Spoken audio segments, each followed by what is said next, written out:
मैं प्रभु का धन्यवाद देता हूँ इस सुबह समय प्रभु के चरणों में आने का प्रभु ने जो मौका दिया है। आइए आज के मनन के लिए नीति वचन 3 अध्याय 5 और 6 वचन हम पढ़ें। तू अपनी समझ का सहारा ना लेना, वरन संपूर्ण मन से यहोवा पर भरोसा रखना। उसी के स्मरण करके सब काम करना, तब वो तेरे लिए सीधा मार्ग निकालेगा। ये जो वचन हमने पढ़ा है, हम सब विश्वासियों के लिए सबसे परिचित और सबसे प्यारा एक वचन है।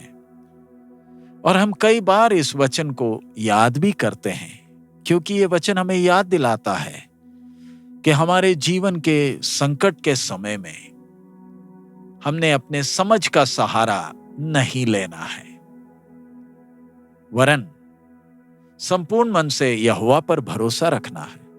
लेकिन फिर भी हम कितनी बार इस वचन से हटकर, परमेश्वर के मार्ग से हटकर बड़े बड़े गड्ढों में हम गिरते हैं, क्योंकि हम अपने मूर्ख समझ का सहारा लेते हैं। हमने इस आयत का असली अर्थ को समझना है। परमेश्वर ने हर एक इंसान को ज्ञान और समझ दे रखी है, क्योंकि हमें इस संसार में जीना है तो हमें उसकी आवश्यकता है। जरा परमेश्वर के स्वभाव को देखें। परमेश्वर किसी को अपना गुलाम बनाकर जबरदस्ती अपनी आज्ञाओं का पालन कराना नहीं चाहता। सर्वशक्तिमान परमेश्वर अगर चाहे तो मनुष्य जो उसके सामने सिर्फ एक टिड्डी के समान है, अपनी आज्ञाओं का पालन करा सकता है। हम देखते हैं कि सारा सृष्टिकर्ता की आज्ञा को बिना किसी हिचकिचाहट के मानता है। और स्वर्ग की सेना भी जो इतनी सामर्थी है, जो हमारी सोच के परे है, परमेश्वर की आज्ञाओं का पालन करते हैं।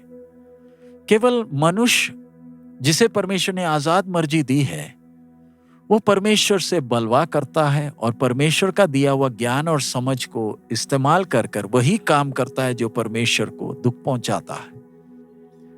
जबकि एक संसारिक व्यक्ति को देखें जिसका परमेश्वर पर आसरा नहीं है, उसके पास और कोई चारा नहीं, वो तो अपने ही ज्ञान और समझ का आसरा लेगा।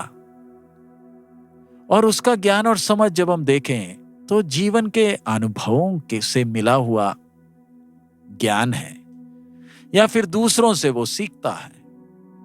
लेकिन हमने समझ रखना है कि मनुष्य के अनुभवों को सीमा है। हम इस छोटे से संसार में रहते हैं। हमने इस संसार के हर बातों को, हर कोणों को समझा नहीं है अभी तक। अभी भी कितनी बातें ढूंढ निकालने के लिए बाकी रह गई। इसी प्रकार हमारे मनुष्य के जीवन में कितनी और अनुभव हैं जो हम कभी अनुभव नहीं कर पाते, क्योंकि हमारा इस पृथ्वी का जीवन थोड़े समय का है। फिर भी हम कई बार बुड़बुड़ाते हुए परेशान होते हैं। हम थक जाते हैं और हम सोचते हैं हमने अपने जीवन के सारे कष्टों को झेल लिया है। जबकि सच क्या है, परमेश्वर ने हमारे जीवन में गिन गिन कर, चुन चुन कर कुछ कष्ट के अनुभव दिए हैं। हमारा विश्वास है कि एक व्यक्ति के जीवन में सबसे दर्दनाक अनुभव तो अनंत काल के नरक में ही होगा, इस पृथ्वी में नहीं। और परमेश्वर हमें चौकस करता है कि अगर हम अपनी समझ का सहारा लेंगे अपने संसार के जीवन में, तो हम कभी भी परमेश्वर की योजनाओं को, जिसके तहत हमारे जीवन में कष्ट आते हैं, उनको हम समझ नहीं पाएंगे। और हम अपने समझ का सहारा लेकर अगर इनको सामना करें, हमें थोड़ी देर का समाधान तो मिल जाएगा, लेकिन हमारे अनंत काल के सफर में या यात्रा में वो लाभदायक नहीं होगा। परमेश्वर का वचन कहता है कि जो लोग परमेश्वर को परमेश्वर की योजना के अनुसार बुलाए गए, उनके लिए सब बातें भलाई ही उत्पन्न करती हैं। उसका मतलब एक व्यक्ति अगर संपूर्ण मन से परमेश्वर को प्यार करे और प्रभु पर वो आसरा करे और परमेश्वर से अपने जीवन के हर मार्ग में अगुवाई मांगे, तो अवश्य प्रभु सहायता करेगा।